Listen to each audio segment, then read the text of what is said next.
Bahkan di minggu pertama ini kami nanti akan melakukan perjamuan kudus, mengingat tentang pengorbanan Tuhan dalam hidup kami.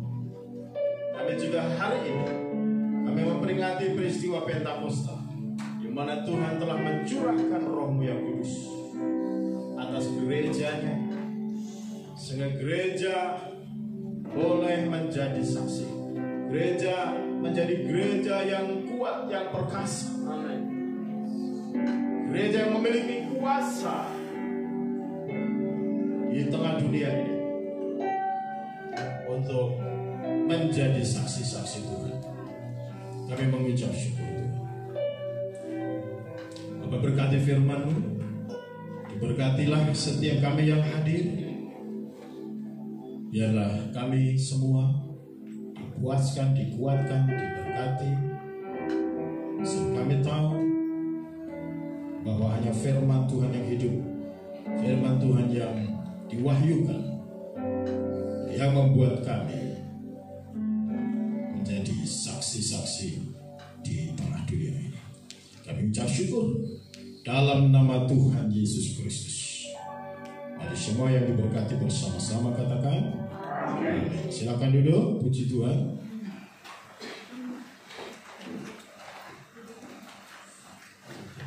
Puji Tuhan, saya ucapkan salam. Salam. Bapak Ibu Saudara boleh salam kanan kiri, muka belakang. Katakan Tuhan Yesus mengasihimu. Haleluya, puji Tuhan.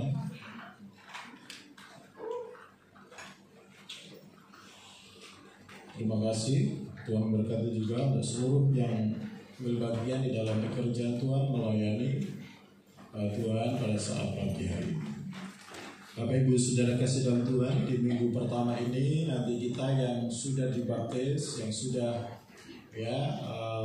percaya Tuhan sungguh-sungguh sudah dibaptis, saudara boleh mengikuti perjamuan kudus.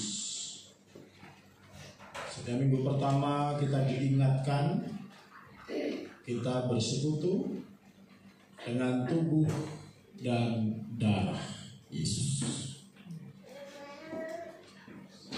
Tetapi hari ini Bapak Saudara, kita juga memperingati peristiwa Pentakosta.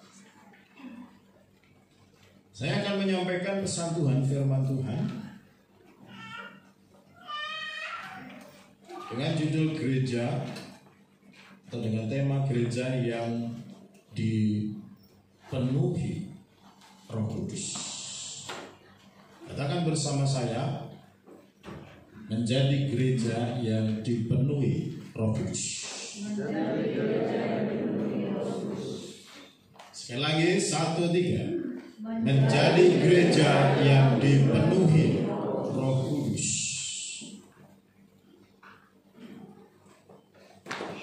Bapak Ibu Saudara yang dikasih Tuhan,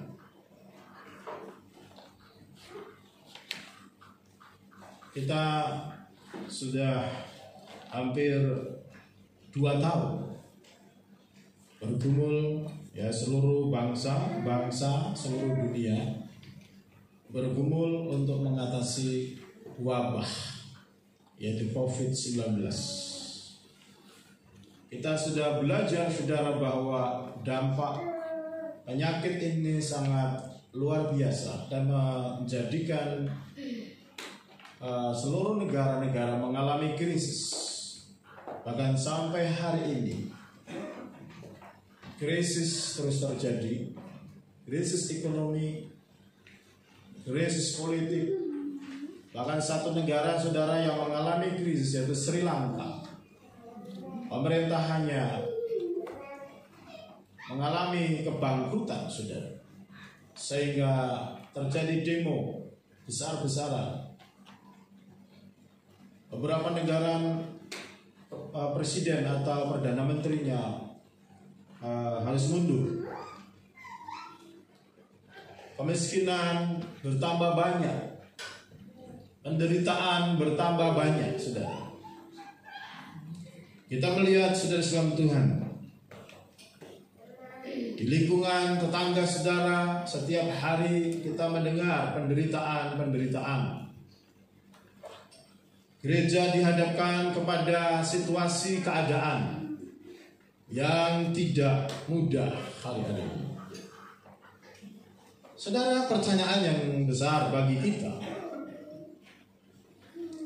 apa yang seharusnya dilakukan oleh gereja di tengah-tengah situasi seperti ini? Apa yang harus dilakukan oleh umat Tuhan?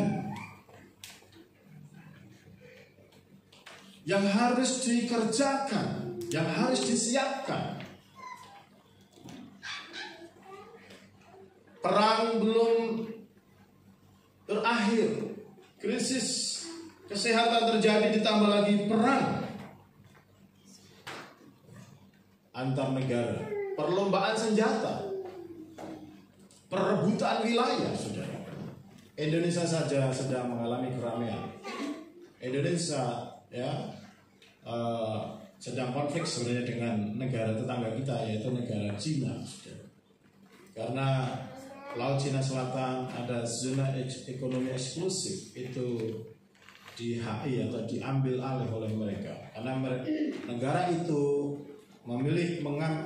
berdasarkan satu sejarah mereka bahwa daerah itu masih wilayah zaman dinasti tertentu, saudara, itu wilayah mereka. Sedangkan pantai atau laut Natuna utara, saudara, itu adalah bagian daripada wilayah Indonesia, sehingga terjadi konflik, saudara. Perang, saudara, Indonesia dengan negara Cina. Saudara sekalian Tuhan, perlombaan senjata terjadi. Itu nubuatan dari Tuhan Yesus sendiri, bahwa menjelang kedatangan Tuhan yang kedua kali, maka akan banyak bencana dan termasuk perang akan terjadi, saudara. Jadi Cina mau merebut wilayah itu. Nelayan-nelayan mereka disuruh mencari ikan di pantai miliknya Indonesia, dan Indonesia diganggu ketika dia sedang mengeksplorasi minyak di pantai di wilayah milik Indonesia. Jadi konflik terjadi. Saudara, kita bicara secara global, tapi juga bicara secara individu. Banyak orang saat ini stres, depresi, khawatir dan takut.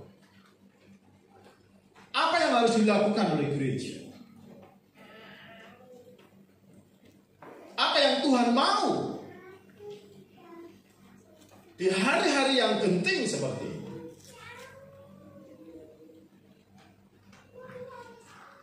Saudara, orang semakin gila. Di Amerika terjadi penembakan terhadap anak-anak lagi sekolah. Sudah berkali-kali, saudara. Itu orang-orang yang stres. Di Amerika bebas orang memiliki senjata.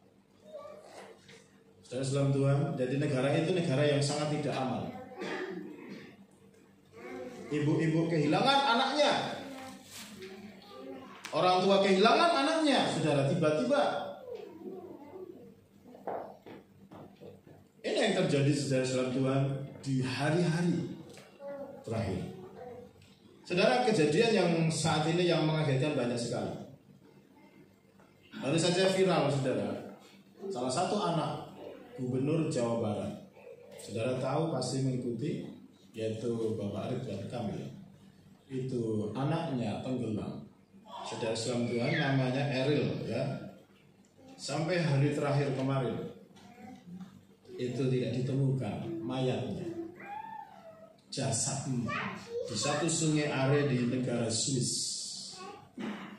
Mereka berangkat berempat. Tujuannya untuk anak ini umur 23 tahun untuk melanjutkan studi S2-nya di negara Swiss. Sedang mencari sekolah beasiswa di sana. Tetapi saudara, apa yang terjadi ketika mereka dengan adiknya berenang? Saudara, tiba-tiba mereka tenggelam. Yang satu selamat, yang satu terhilang. Saudara selamat Tuhan, dan banyak dari saya merenungkan peristiwa. Kenapa peristiwa-peristiwa ini sekarang ini begitu luar biasa terjadi, saudara. Dan termasuk kasus yang terakhir, yaitu hilangnya anak orang yang terkenal, orang yang hebat. Bahkan saudara sangat menyedihkan, bapak ini dia mencari, bukan hanya aparat saja, dia mencari dengan menggunakan tongkat, saudara, untuk anaknya ini supaya diketemukan. Disoteng oleh mamanya di video, saudara. Dia melihat, mencari, berdoa di situ supaya jasadnya bisa ditemukan. Saudara selamat Tuhan, hidup ini ada batasnya. Sehebat-hebatnya saudara, sekaya-kayanya saudara, sepintar-pintarnya saudara, engkau harus menyadari hidup ini limitation, ada batasnya. Tetapi ada aspek yang lain, saudara. Ketika saya merenungkan peristiwa itu, Tuhan berbicara kepada saya. Ketika saya melihat caption atau melihat video, kesedihan, hancurnya hati seorang bapak yang sudah membesarkan anaknya sejak kecil, sejak bayi, saudara. Seorang ibu, saudara. Kemudian tiba-tiba anaknya terhilang dan tidak bisa menguburkan, tidak bisa menyemayamkan, saudara-saudara. Bapak Ibu saudara Tuhan, itu adalah peristiwa yang sangat-sangat menyedihkan sekali. Anak yang disayanginya, setiap mereka suka berdiskusi, makan bersama, saudara, tiba-tiba hilang. Saudara, Tuhan berbicara. Di akhir zaman ini sebenarnya Bapa kita di surga kehilangan banyak anak-anaknya. Mereka terhilang, tenggelam dalam dosa, dalam sungai dosa, saudara. Saudara, ini yang perlu kita renungkan. Tuhan mencari jiwa-jiwa yang terhilang, anaknya sendiri. Bapak Ibu saudara kasih dalam Tuhan, sebenarnya itu cerita Bapa kita di surga.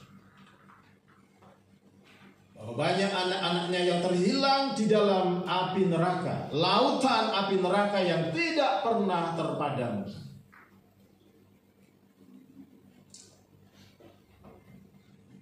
Sungai Are telah menenggelamkan dan mengambil hidup. Tetapi sesungguhnya banyak jiwa-jiwa yang tenggelam dalam kebinasaan. Gereja Tuhan dirikan untuk mencari jiwa-jiwa yang terhilang ini sebelum terlambat. Sebelum mereka terlambat. Inilah Bapak Saudara yang perlu kita renungkan bersama dalam peristiwa Pentakosta ini. Bapak Ibu Saudara kasih dalam Tuhan, pembacaan firman Tuhan saya akan ajak saudara di dalam Kisah Rasul pasal yang kedua. Ya, ayat 1 sampai ayat yang keempat. Mari kita akan membaca bersama-sama Kisah Rasul pasal yang kedua ayat 1 sampai ayat yang keempat. 1, 2, 3.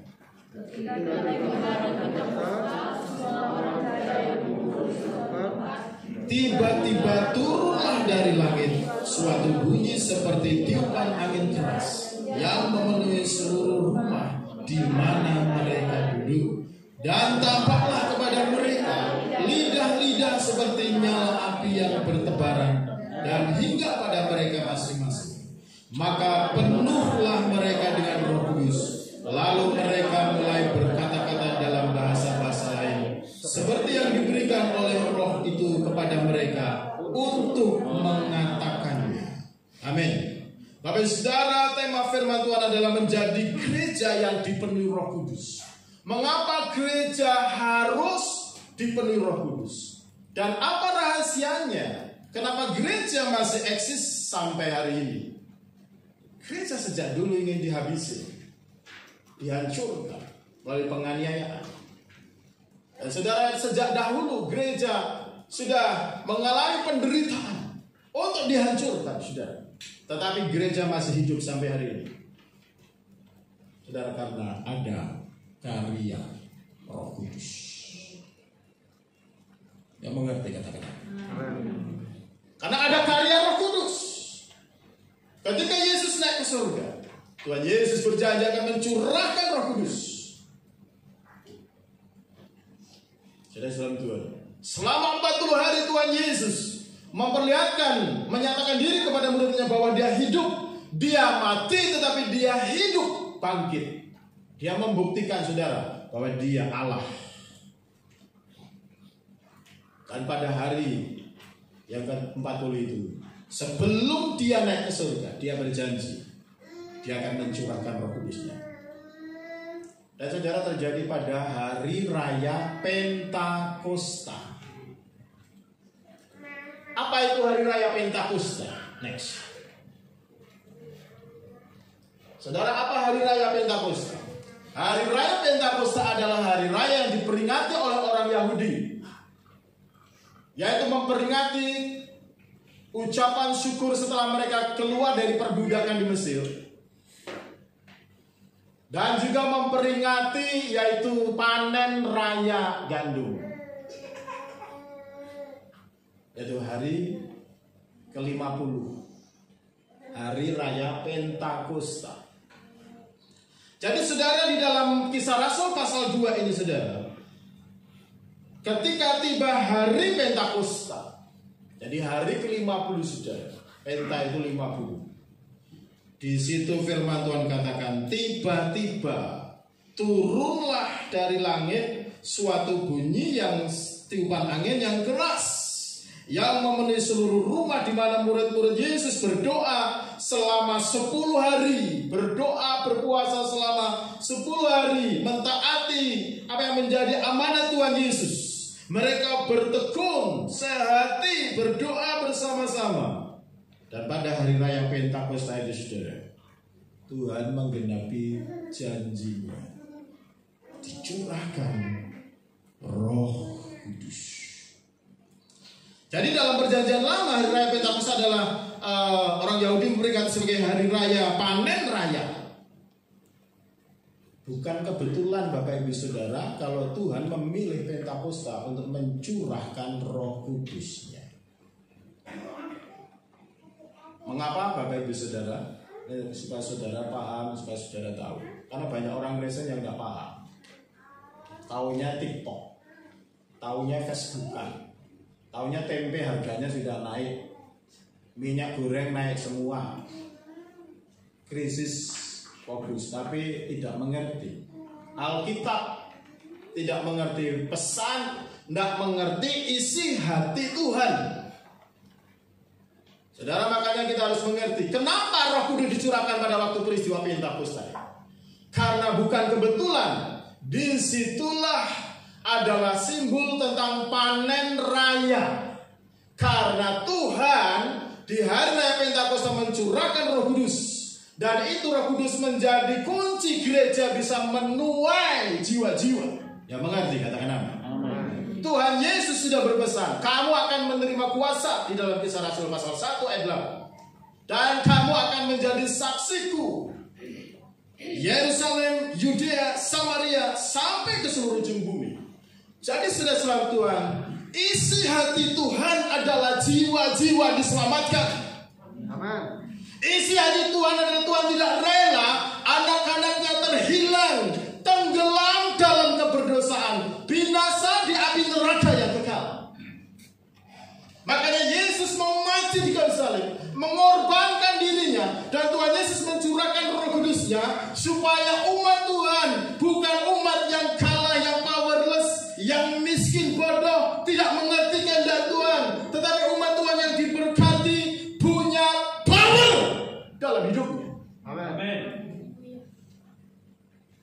Tuhan akan membinasakan dunia ini dan semua yang ada di dalamnya.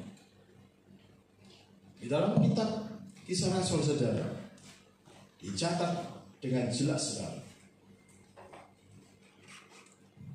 Kristus harus tinggal di surga. Dia naik ke surga. 2000 tahun yang lalu, Tuhan Yesus sudah naik ke surga. Tetapi Tuhan, malaikat berkata, dan Tuhan Yesus pernah berkata, jangan lihat terus ke atas. Yesus akan diangkat lagi. Yang kedua kali, seperti dia naik ke surga. Kristus harus tinggal di surga sampai waktu pemulihan segala sesuatu. Jadi saudara, kenapa Roh Kudus dicurahkan? Karena Roh Kudus inilah yang bisa menolong gereja, saya dan saudara, untuk bisa menjadi saksi. Yang mengerti, katakan amin. Saya dan saudara tidak mungkin bisa menjadi saksi. Saudara tidak mungkin bisa menjadi berkat buat orang lain. Manusia adalah sangat lemah karena keberdosa. Saudara bisa semangat hari ini, besok saudara sudah loyo. Hari ini kau sungguh-sungguh, besok sudah lupa sama Tuhan. Itulah manusia. Hari ini bisa melayani, besok belum tentu melayani. Hari ini menghormati Tuhan, belum tentu besok engkau menghormati Tuhan. Itulah manusia, saudara. Maka saudara Tuhan, Roh Kudus dicurahkan untuk mempertobatkan gerejanya, mempertobatkan dunia ini. Bukan hanya mempertobatkan, saudara, memulihkan. Otak kita sudah rusak karena dosa. Bejat karena dosa.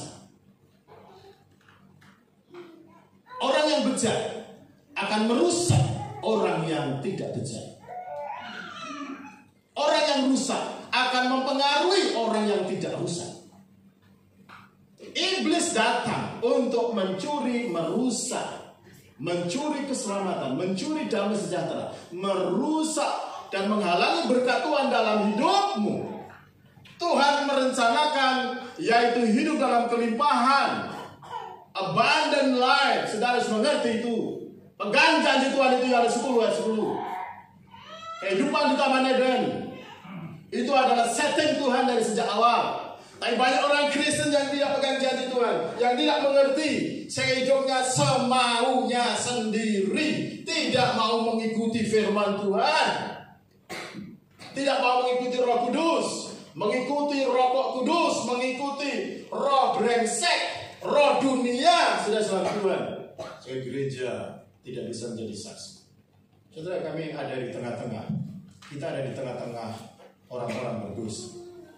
Kalau saya dan saudara tidak bertobat sungguh-sungguh, kalau saya dan saudara tidak sungguh-sungguh sama Tuhan, diurapi oleh Roh Kudus,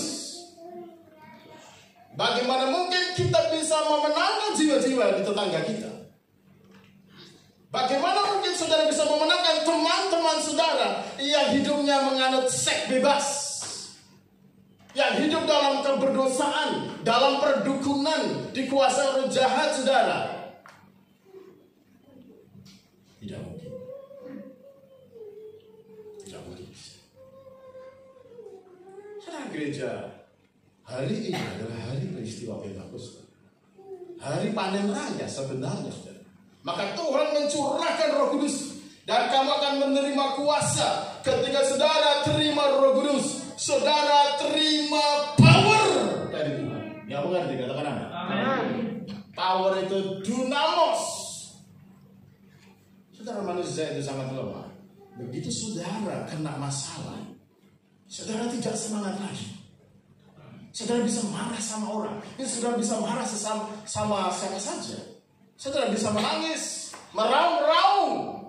Saudara bisa bersedih, saudara bisa stres, depresi. Saudara tidak bisa berbuat apa-apa lagi, tidak kehilangan gairah. Saudara, suatu saat ada anak yang datang malam-malam kepada saya. Wajahnya berubah. Saya lagi berdoa, dia datang kepada saya, "Papi, mama saya sakit keras, masuk rumah sakit." di wajahnya sudah. Nangis, sedih sudah, sedih. Akhirnya saya doakan. Tapi karena dia cinta mamanya, dia tidak bisa dia berpikir terus untuk mamanya ini saudara, yang ada di tempat yang jauh. Sampai dia jam 2 tidak bisa tidur. Dan di sekolah saudara, dia tidak bisa bersekolah dengan baik. Teman-temannya sudah selesai 25 nomor, dia masih nomor 4. Saya bilang, kamu harus belajar menyerahkan sama Tuhan. Hidup dan mati itu di tangan Tuhan. Kalau kamu punya iman, berdoa, sembuh. Bapak Ibu Saudara, gereja Tuhan saat ini sedang menghadapi tantangan. Keluargamu sendiri, anak-anakmu, orang-orang di sekitarmu. Bagaimana mungkin kita bisa hidup dan menjadi saksi, saudara, kalau kita tidak dipenuhi Roh Kudus, kalau gereja tidak dipenuhi. Sekarang kita nggak perlu belajar kalau soal berbuat dosa. Kalau hidup berantakan tidak perlu belajar, saudara. Tapi kalau untuk Bapak Ibu Saudara mau hidupnya menjadi baik, saudara harus bersekolah. Saudara harus menjadi murid Yesus. Murid-murid ini 23 tahun mereka duduk selalu belajar kitab suci dari gurunya sendiri, berkhotbah, menerima pengajaran, yaitu murid-murid Yesus. Mereka belajar firman Tuhan.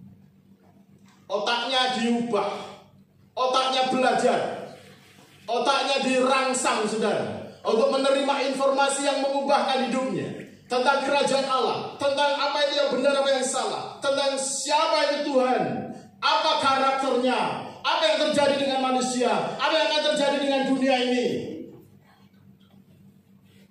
Bapak Ibu Saudara selalu Tuhan, mereka murid-murid belajar 3 tahun setengah. Every day, setiap hari mereka bertekun, saudara. Tetapi apakah mereka cukup itu? Tidak. Mereka harus dipenuhi Roh Kudus. Saudara, apakah saudara tidak kenal Roh Kudus? Roh Kudus adalah Allah sendiri, pribadi Allah yang ketiga. Amin, saudara. Jadi firman Tuhan, saudara, memberi kepada kita kebenaran. Tuhan mau memulihkan semuanya.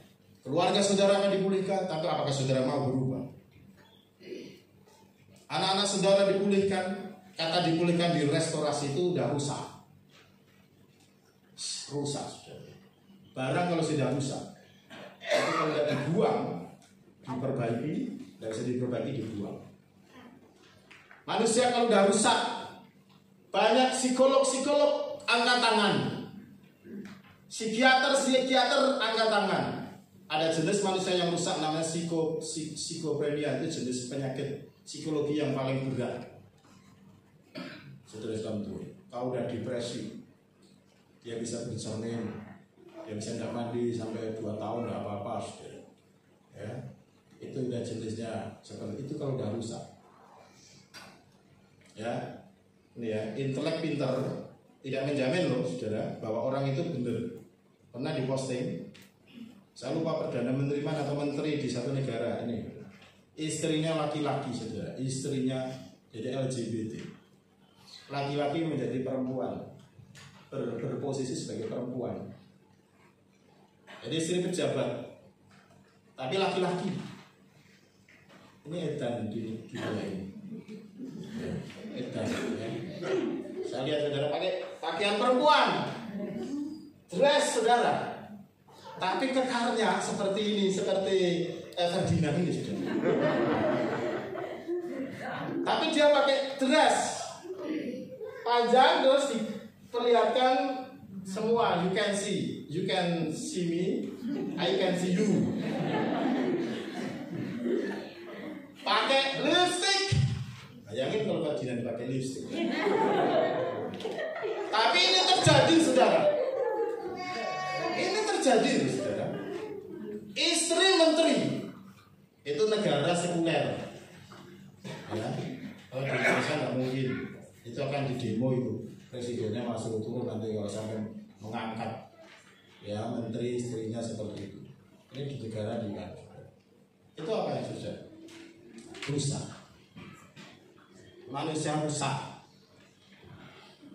Saudara tahu ya namanya rusak. Handphone kalau udah rusak, radio kalau udah rusak, kemersek.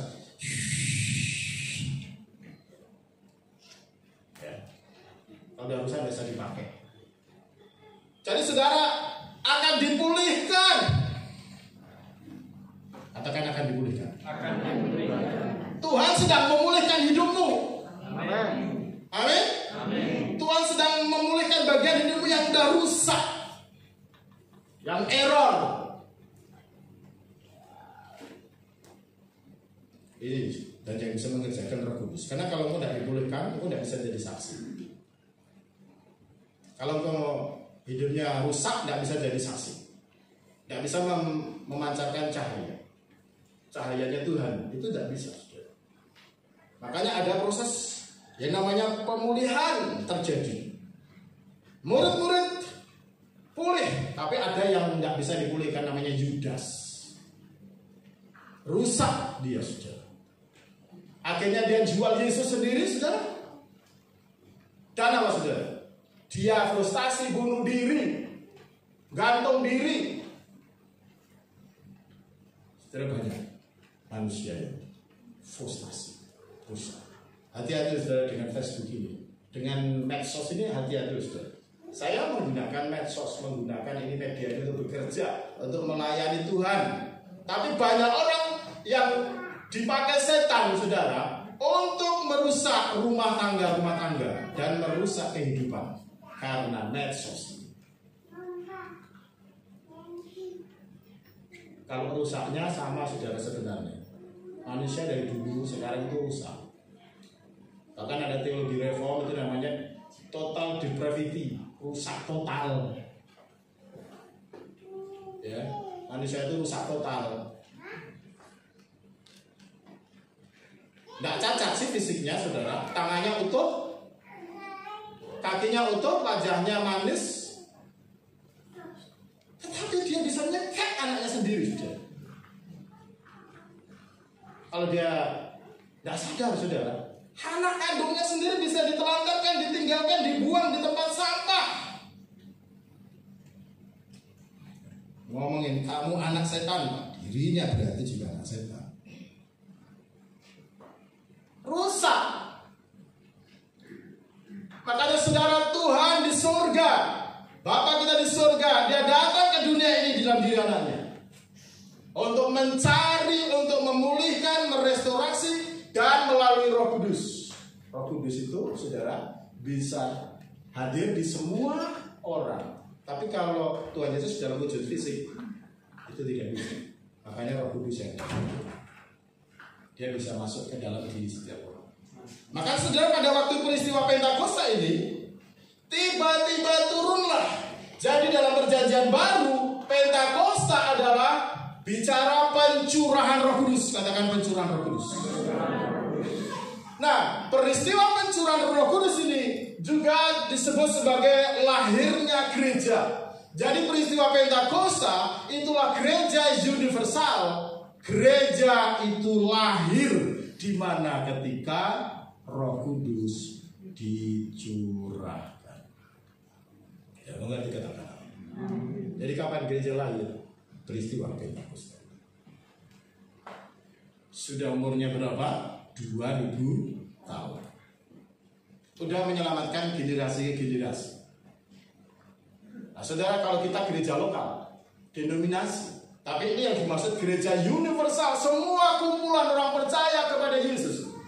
Disitulah gereja lahir, yaitu pada waktu peristiwa Pentakosta. Saudara, gereja itu mengalami kepenuhan Roh Kudus. Ada lidah-lidah seperti nyala api, saudara, di atas kepala mereka. Ada bunyi angin begitu keras sekali, saudara. Dan kemudian api itu, lidah-lidah api itu seperti nyala api itu bertebaran dan hinggap di atas kepala murid-murid Yesus. Di situ bukan hanya murid-murid Yesus, saudara, tetapi juga ring kedua, ring ketiga, saudara, jumlahnya ada 120 orang.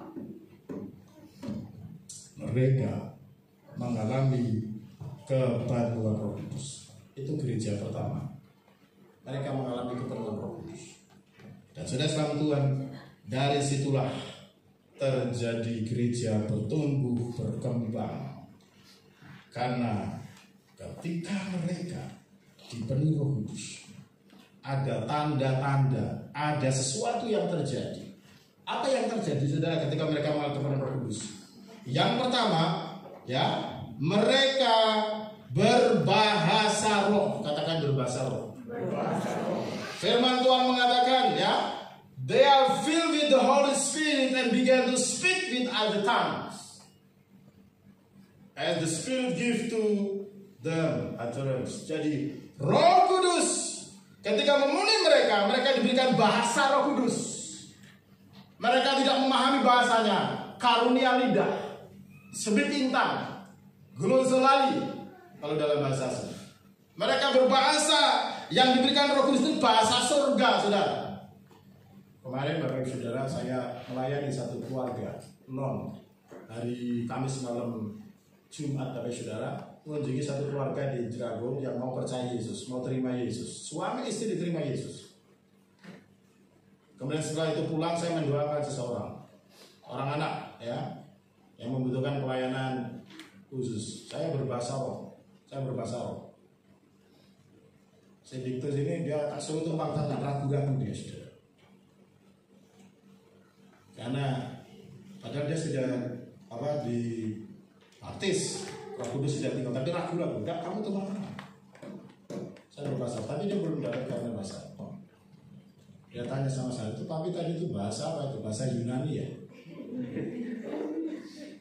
Bukan, itu bahasa roh. Di sini saudara, murid-murid berbahasa roh diterjemahkan oleh Tuhan sendiri, oleh Roh Kudus.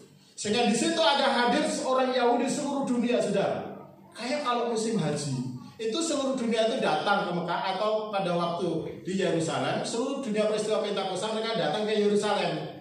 Dari negara mana saja, saudara. Tetapi yang aneh, saudara, rasul-rasul ini bisa berbahasa Libya, ada yang bisa berbahasa Mesir, bahasa negara-negara lain, diterjemahkan oleh Roh Kudus. Dan disitulah mereka berbicara tentang kesaksian. Jadi saudara, tanda orang yang dipenuhi dibaptis Roh Kudus adalah dia memiliki bahasa yang lain, yaitu bahasa yang diberikan oleh Roh Kudus. Roh Kudus. Tanda yang kedua, apa saudara selamat Tuhan? Kita lihat, ya, mereka memiliki kuasa untuk bersaksi. Katakan kuasa untuk bersaksi. Saudara, murid Yesus Petrus. Siapa Petrus? Nelayan. Dia orang yang biasa seperti kita. Mereka bukan dokter. Mereka tidak biasa bicara di tempat umum. Mereka bukan seorang yang terpelajar, yang sekolahnya itu sekolah tinggi, saudara. Mereka sekolah jalan di kelas-kelas umum. Tetapi sudah selamat Tuhan, ketika Roh Kudus itu memenuhi mereka, ketika Petrus melihat dipenuhi Roh Kudus, Petrus ini tadinya penakut. Nih, orang Kristen yang tidak dipenuhi Roh Kudus itu penakut, takut. Petrus ini takut ketika Yesus disalibkan. Dia pura-pura tidak kenal Yesus. Aku tidak pernah kenal dia. Aku tidak pernah kenal dia, tidak pernah ketemu. Aku tidak merasa kenal dia. Siapa dia? Bapak Ibu Saudara, itu manusia, ya, ketika menderita, terpepet dalam situasi terjepit, dia takut. Tidak ada keberanian. Takut, apalagi suruh bersaksi, suruh memberitakan firman Tuhan. Takut. Murid-murid Petrus ini penakut, lari mereka semua, saudara. Melihat Yesus dari jarak jauh, saudara. Tetapi apa yang terjadi ketika mereka dipenuhi Roh Kudus? Alkitab mencatat di sini, saudara. Maka bangkitlah Petrus dari duduk, langsung bangkit. Maka bangkitlah Petrus berdiri dengan ke-11 rasul itu. Dan dengan suara nyaring, bukan suara-suara orang bergumam, tapi suara nyaring, berteriak, saudara.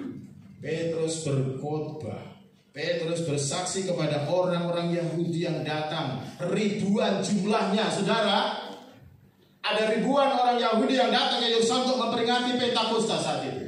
Dan mereka menganggap bahwa orang ini kok kejadiannya luar biasa. Mereka pikir mabuk. Petrus berkata, "Hai kamu orang Yahudi, ketahuilah, camkanlah ini. Hari baru pukul 9, tidak mabuk. Kamu sangka mabuk, ini hari baru pukul 9. Petrus menyampaikan, apa yang terjadi dengan mereka? Apa yang terjadi dengan kami? Adalah penggenapan nubuatan Nabi Yoel. Saudara, orang yang dipimpin Roh Kudus, dia akan mengerti, diingatkan firman Tuhan. Apa yang dipelajarinya?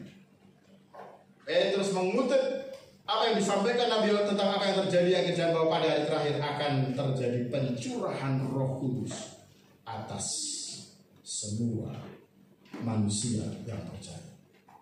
Kemudian Petrus juga bersaksi tentang siapa Yesus. Yesus adalah Mesias. Dia bangkit dari kematian.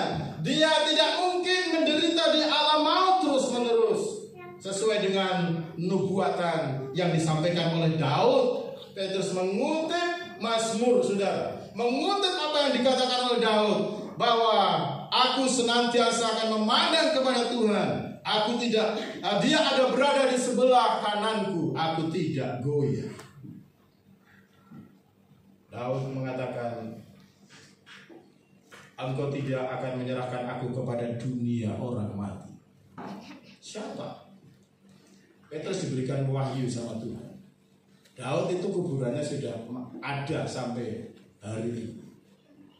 Tetapi firman Tuhan ini mengatakan bahwa engkau tidak menyerahkan aku di dunia orang mati. Petrus berani, dia mengetahui kebenaran disingkapkan, pewahyuan disingkapkan, bahwa itu adalah berbicara tentang Mesias. Jadi saudara, Petrus punya keberanian dalam hikmat pewahyuan bersaksi kepada orang-orang Yahudi yang hadir, dan bahkan akhirnya dia menantang mereka untuk bertobat. Saudara, akhirnya ada 3.000 orang yang bertobat hari itu juga. Semua orang yang mendengar, mereka merespon di firman Tuhan. Jumlah orang percaya bertambah dari 120 ditambah 3.000 orang, saudara. Jadi umat Tuhan yang hadir di tempat ini, saudara sekalian, saya dan saudara tidak mungkin punya keberanian untuk menjadi saksi kalau engkau tidak dipenuhi oleh Roh Kudus. Tidak mungkin engkau punya keberanian untuk memenangkan jiwa hidupmu menjadi saksi kalau engkau tidak disertai, dipimpin Roh Kudus setiap hari. Saudara, gereja bertambah jumlahnya, kualitasnya, orang-orang yang diselamatkan bertambah dari 12 menjadi 70, menjadi 120, dan bahkan ditambah 3.000 orang, dan sekarang ini sampai miliaran dari generasi ke generasi. Banyak orang yang diutus, banyak orang Kristen pada saat itu, saudara, mengalami penganiayaan, tapi karena diurapi Roh Kudus, mereka di mana saja memberitakan tentang Yesus.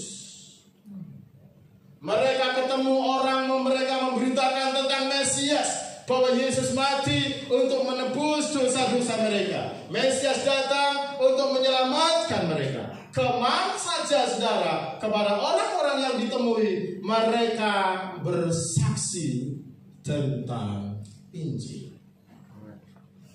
Saudara, makanya gereja berkembang, bertambah. Pelayanan-pelayanan berkembang, saudara. Pelayanan diakonia, pelayanan kasih. Orang janda miskin, orang yatim piatu dipelihara. Mereka berkorban membagikan hartanya untuk pelayanan, saudara, untuk pekerjaan Tuhan. Mereka menderita aniaya, mereka tidak menyangkal Yesus. Mereka tetap percaya kepada Yesus, saudara, dan bahkan mereka memberitakan Injil Para rasul semua mereka mengalami aniaya, saudara. Bahkan ada yang disalib terbalik. Yohanes itu, saudara, sampai digoreng di wajan besar, saudara. Tapi tidak mati karena Tuhan tidak menghendaki kematian. Dibuang di pulau Patmos yang banyak ularnya, banyak kalajengkingnya. Tapi di situ di kitab Wahyu, saudara, dia dapat wahyu menulis kitab tentang akhir zaman, Apokaliptik. Bapak Ibu Saudara, sehingga gereja terus berkembang sampai hari ini. Rumah saudara adalah gereja Tuhan, yang mengerti, katakan Anda. Keluarga saudara adalah gereja Tuhan. Di mana saudara berkumpul, di mana saudara ada, disitulah gereja ada. Dan saudara harus menyadari bahwa kehadiran saudara supaya menjadi saksi. Yesus memberikan perintah amanat agung supaya jadikan semua orang muridku. Ajar mereka, baptis mereka, ajar mereka mengikuti apa yang aku ajarkan, melakukan apa yang aku ajarkan. Ketahuilah aku menyertai kepadamu sampai akhir zaman. Surga dan bumi, kuasa surga dan bumi sudah ada di tanganku. Disinilah Roh Kudus diberikan kepada saudara, yaitu gereja Tuhan. Dari anak kecil, remaja, mahasiswa, orang tua, engkau diurapi Roh Kudus, engkau diberi Roh Kudus, engkau pasti bisa menjadi saksi. Amin. Engkau pasti berani. Keberanian ini adalah supranatural, bukan keberanian manusia. Keberanian adalah keberanian yang diberikan oleh Tuhan. Petrus ini, saudara, dia berani, saudara, karena ada urapan Roh Kudus dalam diri. Saudara, kalau kita tidak diurapi Roh Kudus, kita malu, kita takut untuk bersaksi. Saudara, di rumah akan menjadi mengisolasi diri. Orang Kristen tetapi suka menyembunyikan diri, tidak bisa menjadi saksi. Orang Kristen tapi suka berdiam, tidak mau bicara, tidak mau menunjukkan kebaikannya, maka orang dunia tidak mengerti apa yang ada padamu. Karena orang Kristen suka bersembunyi, mengisolasi. Saudara, Tuhan izinkan kita hidup, Tuhan selamatkan kita, Tuhan pulihkan hidup kita, Tuhan penuhi kita dengan Roh Kudus-Nya, supaya kita keluar dari zona nyaman kita, supaya kita menampakkan diri kepada dunia, kepada masyarakat, supaya kehadiran kita dirasakan mereka. Saudara bisa menjadi saluran berkat buat mereka. Saudara bisa menolong mereka. Saudara bisa mendoakan mereka. Saudara bisa mendengar keluhan mereka. Saudara hadir, saudara kenal dengan mereka. Bukan bersembunyi di bawah tempat tidur, di bawah kursi, di bawah almari atau di bawah meja. Kita gereja bukan untuk bersembunyi, yang mengerti katakan amin. Amin. Sejak dahulu gereja Tuhan harus menyatakan kepada dunia, karena tanpa Kristus dunia akan binasa. Yang mengerti katakan amin. Tuhan memakai gereja, memakai kita semua, gereja seluruh dunia. Jadi gereja kita mendirikan Rumah Anak Indonesia. Gereja kita mendirikan Rumah Anak Pintar Indonesia. Jadi gereja kita bukan hanya dibatasi oleh pagar tembok. Kita masih pindah sana, hotel situ, hotel sini, itu tidak apa-apa. Karena gereja bukan masalah gedung. Gedung bisa diratakan dengan tangan. Di Eropa banyak gereja yang dijual jadi supermarket karena kosong. Yang hadir cuma nenek-nenek, kakek-kakek yang sudah bau tanah. Dijual akhirnya, rugi kalau untuk perawatan. Anak mudanya kemana? Mereka di kafe-kafe, mabuk. Bapak saudara, makanya Eropa digoncang, Ukraina digoncang. Sekarang ini terjadi goncangan-goncangan. Sudah salam Tuhan, Tuhan goyang, sudah. Tuhan izinkan terjadi digoncang. Supaya apa? Supaya mereka cari Tuhan. Kamu ngerti katakan amin. Supaya mereka mencari Tuhan. Kalau saudara nyaman-nyaman saja, saudara tidak mau ambil bagian dalam pekerjaan Tuhan, Tuhan akan izinkan terjadi goncangan lagi. Ini COVID sudah bagus, tapi ke gereja malas, malah rekreasi keluyuran kemana-mana. Nanti Tuhan bisa lakukan apa saja yang lebih mengerikan lagi, sehingga saudara keluar rumah takut. Mau digitukan sama Tuhan? Tuhan bisa, saudara, mengizinkan itu terjadi. Work from home, sleeping from home. Ya, iya, tidur di rumah. Ya, semua from home, nyangkul from home. Bisa saudara nyangkul from home. Ini Pak Boni kasih nyangkul pagi, ya. Karena COVID, ini COVID-nya hebat ini. Kalau yang terakhir Delta itu bisa mempengaruhi sampai belasan. Omicron lebih lagi, tapi yang lebih ngeri Delta. Ini kalau muncul lagi jenis virus-virus yang lebih hebat,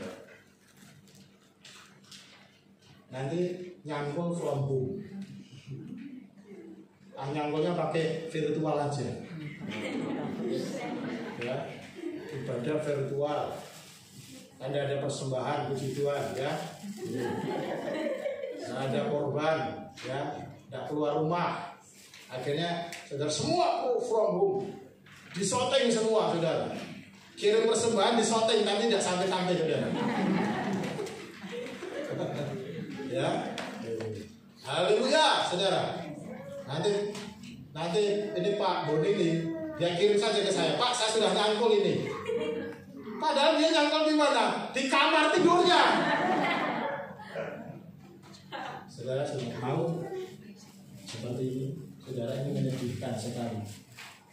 Makanya kita ini sedang digoncang. Saudara, kita pikir kita aman-aman. Sebenarnya tidak ada aman ini di dunia ini, tidak ada aman. Engkau mau mengandalkan uangmu, engkau mau mengandalkan kepintaranmu. Hei, saudara Tuhan. Kalau sekarang ini, saudara, perang Ukraina Rusia saja itu adalah perang orang-orang negara-negara yang canggih, yang punya nuklir. Mereka itu sudah siap, ada pesawat kiamat namanya, saudara. Mereka itu sudah mempersiapkan banyak orang Eropa itu sudah beli yang namanya tempat persembunyian yang 200 meter di bawah tanah. Saudara mau bikin gelombang, kalau nuklir dibom cuma 10 meter tetap hangus. Ini 200 meter mereka beli, saudara, di Eropa, di Amerika sekarang ini. Saudara, selamat Tuhan, sebenarnya dunia ini sudah salah, tapi hanya Tuhan yang menahan. Kalau satu saja nuklir dikeluarkan, dipencet, saudara, ini negara yang lain membalas. Karena satu nuklir satu kota, saudara, itu puluhan ribu orang bisa mati sekaligus. Maka negara yang melawannya dia akan membalas dan akan terjadi perang. Saudara, ini di media mereka sudah membuat skenario bagaimana kalau perang itu terjadi. Negara-negara berkembang, negara-negara seperti Indonesia yang tidak punya nuklir, tapi kalau nuklirnya tiba-tiba belok, diarahkan ke timur, larinya ke sini. Kalau sudah terjadi perang, itu tidak ada yang bisa mengontrol. Makanya saudara-saudara, kenapa Tuhan berkata, tinggallah di Yerusalem supaya kau menerima Roh Kudus. Gereja harus terima Roh Kudus supaya menjadi saksi. Karena memang tempat dunia ini tidak aman, saudara. Memang ada orang yang cari planet lain, saudara, Mars, cari planet yang lain untuk hidup di sana. Selain di bawah bumi, menurut penelitian kalau terjadi perang nuklir, saudara, harus membutuhkan waktu 50 tahun lebih untuk pulih, untuk bisa hidup. Semua hancur, semua sistem hancur. Itu butuh 50 tahun lebih. Semua biji-biji habis, tanah hangus, nggak bisa ditanami lagi, baik saudara. Jadi saudara, kalau kita itu belum nyanda, tapi kalau negara-negara itu sudah punya skenario, makanya mereka nyimpan jutaan biji, disimpan saudara, jutaan biji. Nanti kalau 50 tahun berikutnya, jadi mereka yang hidup.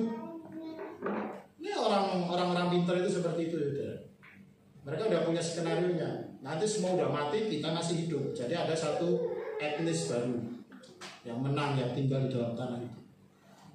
Kalau etnis yang lemah-lemah, yang ya udah gitu ya, biarin mati aja. Saudara, itu skenario mereka. Jadi bagi saudara, sebenarnya itu semua utopia. Maksudnya saudara, tidak ada kehidupan selain di planet bumi ini. Tuhan sudah menyediakan bumi dan langit yang baru. Amin saudara. Yaitu kerajaan surga. Tapi untuk bisa sampai ke sana, Injil harus diberitakan bagi saudara.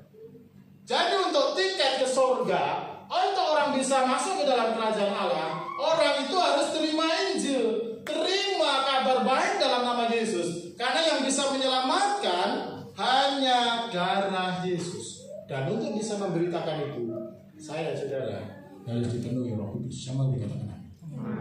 Kemudian yang ketiga, tanda yang ketiga, orang yang dipenuhi Roh Kudus terjadi, mereka tekun belajar firman dan bersekutu. Katakan tekun belajar firman Tuhan. Apa saudara? Ciri yang ketiga, mereka senang belajar firman Tuhan. Dikatakan di dalam ayat yang ke-42, mereka bertekun dalam pengajaran rasul-rasul dan dalam persekutuan. Mereka selalu berkumpul untuk memecahkan roti dan berdoa. Jadi saudara, kalau orang yang dipenuhi Roh Kudus, dia akan haus firman Tuhan. Katakan haus firman Tuhan. Apakah saudara haus firman Tuhan? Banyak orang haus dunia. Saudara, menurut penelitian saudara ini saya baru dengar lagi saudara, 50% dari penelitian seluruh dunia, anak-anak mudanya ini yang diteliti loh saudara. Di sini banyak anak muda ya. Halo, masih muda angkat tangan. Ya, yang masih muda. Oh, Pak Metan masih muda ya, boleh. Kedua. 50% yang mereka cari apa saudara? Popularitas, tenar. Ini saudara. Jadi YouTuber. Tenar. Anak kecil pun kalau ditanya, apa cita-citamu? YouTuber. Jadi seperti artis seperti Korea. Ini artis yang paling terkenal ya sekarang ini. Korea. Akhirnya baju Korea, model Korea, rambut model Korea, jalan model Korea, makanan semua Korea. Di sini ada yang pernah makan Korea, makanan Korea. Nah, saudara pasti karena nonton film Korea, sehingga beli ikan ya, beli ayam, padahal sama. Semua dikasih kepir apa ya, dikit. Tapi kan sudah seperti di Korea. Di posting, ya ini saya di Korea. Saudara, ini realitas. Tetapi 10% dari penelitian saudara, hanya 10%. Ini loh saudara, seluruh dunia ini yang anak mudanya senang mencari yang rohani, yang baik, yang rohani. Itu hanya 10%, sedikit sekali. Saudara, ini penelitian ini sangat representatif.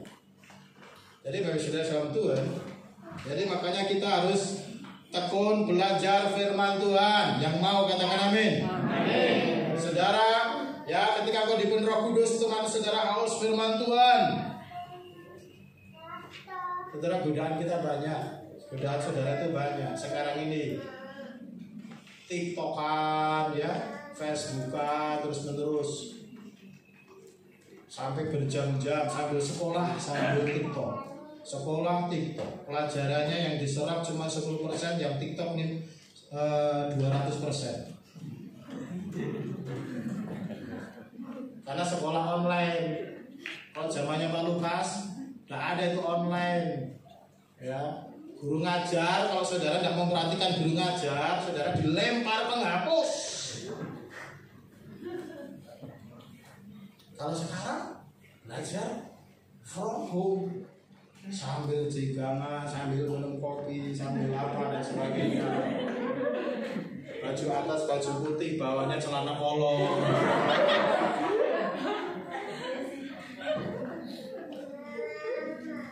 mandi kelihatannya padahal dia cuman dikasih air saja di sini saudara, listikan padahal belum mandi. Zaman dulu saudara Tuhan nggak bisa garap matematika, saudara, ini dijengit nih, tarik rambutnya sini sampai. Sekarang saudara Tuhan sudah beda. Jadi saudara Tuhan, makanya kita harus belajar firman Tuhan sungguh-sungguh. Amin. Karena kalau tidak belajar firman Tuhan, hidup kita tidak berubah. Orang yang diberi Roh Kudus, dia akan belajar firman terus, hidupnya akan berubah. Yang terakhir saudara, apa?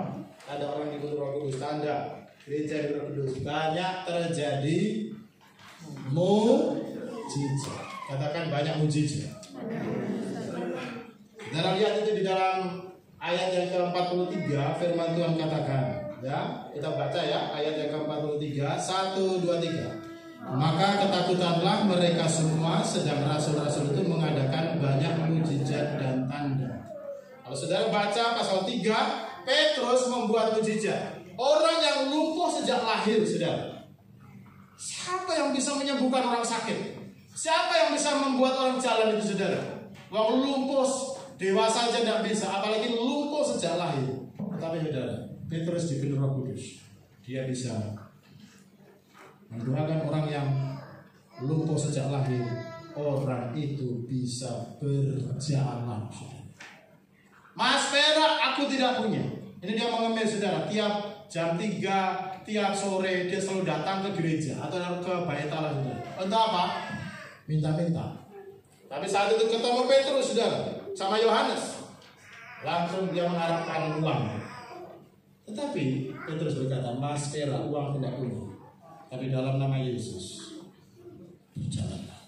Akhirnya mata kaki orang itu yang lemah Tuhan berikan kekuatan, dan orang itu bisa berjalan. Saudara, banyak orang yang lumpuh, ekonominya lumpuh, sekolahnya lumpuh, kesehatannya lumpuh, semuanya lumpuh, tidak bisa buat apa-apa sudah. Otaknya lumpuh, tidak bisa berpikir dengan baik. Tapi saudara, kalau saudara hidup Roh Kudus, saudara bisa membuat yang lumpuh itu berjalan.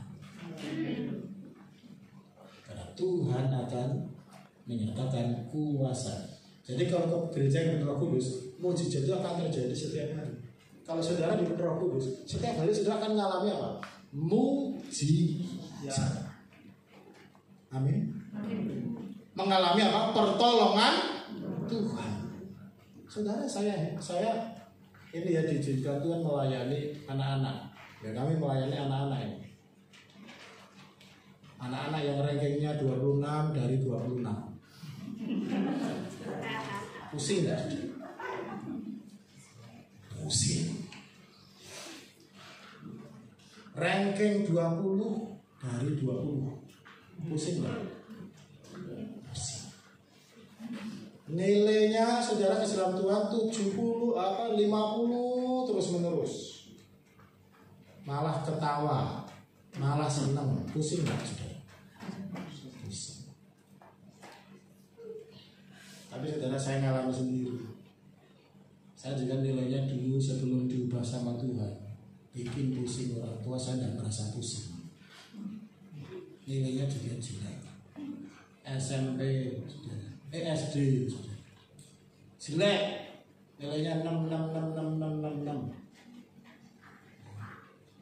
Nanti sampai namanya diganti namanya Ginem. Karena 6. Ada 5, 6. Harusnya kan 9. Harusnya kan 10. 6. Tapi saudara, saya SMP, saya bertobat. Saya mengalami kepenuhan Roh Kudus. Jadi saya diubah. Otak saya jadi jalan. Dulu tersumbat. Untung nggak stroke. Banyak anak-anak yang stroke, nggak bisa berpikir. Dikasih tahu 5 tambah 5. Nggak dong. Kenapa? Karena bodoh.